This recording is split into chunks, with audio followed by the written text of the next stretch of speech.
Online तैयारी, offline जैसा अनुभव कपिल सेठ के मार्गदर्शन में करें आरएएस, पीएसआई, ईओ, आरओ और अन्य भर्ती परीक्षाओं की तैयारी बूस्टर एकेडमी के साथ। अभी डाउनलोड करें बूस्टर एकेडमी ऐप। नमस्कार, एजुकेशन नगरी में आपका स्वागत है। मैं हूं आपके साथ दीपशिखा। एक ऐसा फैसला जिसका इंतजार सिर्फ अभ्यर्थी नहीं बल्कि पूरी भर्ती प्रक्रिया कर रही थी, आखिरकार सामने आ गया है। एक ऐसा मामला जिसने हजारों अभ्यर्थियों की उम्मीदों को अधर में लटका दिया था और एक ऐसा सवाल जिसका जवाब हर कोई जानना चाहता था।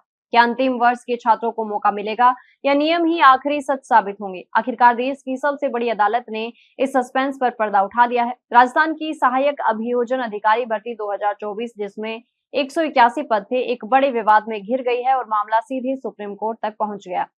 इसकी शुरुआत 7 मार्च 2024 को हुई, जब राजस्थान लोक सेवा आयोग ने भर्ती का विज्ञापन जारी किया और साफ शब्दों में कहा कि विधि स्नातक की डिग्री अनिवार्य है और ये डिग्री आवेदन की अंतिम तिथि तक पूरी होनी चाहिए। इसके बावजूद कई ऐसे अभ्यर्थियों ने आवेदन कर दिया जिनकी डिग्री उस समय पूरी नहीं हुई थी और वे अंतिम वर्ष में थे।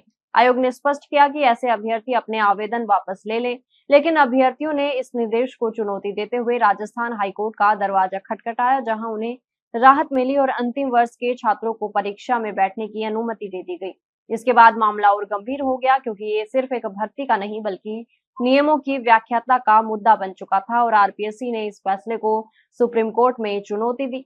सुप्रीम कोर्ट की पीठ, जिसमें न्यायमूर्ति विक्रमनाथ और न्यायमूर्ति संदीप मेहता शामिल थे, ने इस मामले की गहराई से सुनवाई की, नियमों और विज्ञापन की भाषा का विश्लेषण किया और अंत में एक स्पष्ट और निर्णायक फैसला सुनाया कि भर्ती के शैक्षणिक योग्यता आधारित करने की अंतिम और निर्णायक तिथि आवेदन जमा करने की अंतिम तिथि ही होगी। यानी यदि उस तारीख तक अभ्यर्थी के पास आवश्यक डिग्री नहीं है तो वो इस भर्ती के लिए पात्र नहीं माना जाएगा। इसके साथ ही सुप्रीम कोर्ट ने राजस्थान हाईकोर्ट के उस आदेश को निरस्त कर दिया जिसमें अंतिम वर्ष के छात्रों को अनुमति दी गई थी। अदालत ने यह भी स्पष्ट किया कि नियमों से पहले ही संशोधन कर अंतिम वर्ष के छात्रों को दिए जाने वाली छूट हटा दी गई थी और विज्ञापन पूरी तरह से स्पष्ट था, इसलिए किसी प्रकार की व्याख्याता की गुंजाइश नहीं थी। न्यायालय ने यह भी कहा कि यदि बाद की तारीख तक योग्यता को मान्य किया जाता तो इससे चयन प्रक्रिया में अनिश्चितता पैदा होगी और प्रशासनिक कठिनाइयां बढ़ेंगी। इस फैसले के बाद अब स्थिति पूरी तरह से स्पष्ट हो गई है कि केवल वही अभ्यर्थी भर्ती प्रक्रिया में शामिल रहेंगे जिनके पास आवेदन की अंतिम तिथि तक विधि स्नातक की डिग्री थी, जबकि अन्य सभी उम्मीदवार इस प्रक्रिया से बाहर हो गए हैं।